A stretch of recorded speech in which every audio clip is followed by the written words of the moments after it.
আসসালামু আলাইকুম এভরিওয়ান, কেমন আছেন সবাই? আশা করি সবাই ভালো আছেন। আজকের আমি আপনাদের দেখাতে চলেছি আমাদের গ্রামের একটি সুন্দর প্রাকৃতিক দৃশ্য।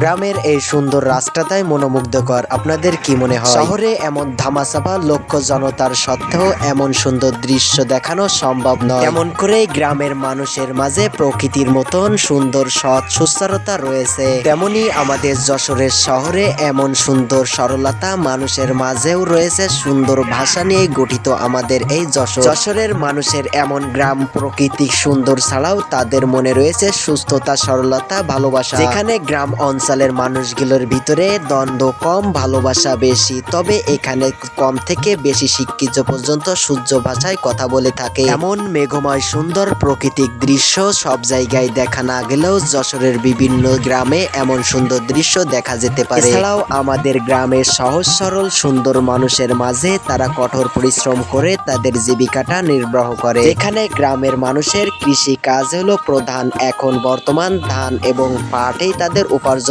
প্রধান উৎস। তাদের এমন ফসল চাষ থেকেই আমাদের গ্রাম কৃষি প্রধান। ভিডিওটি ভালো লাগলে আপনার টাইমলাইনে শেয়ার করে রেখে দিতে পারেন।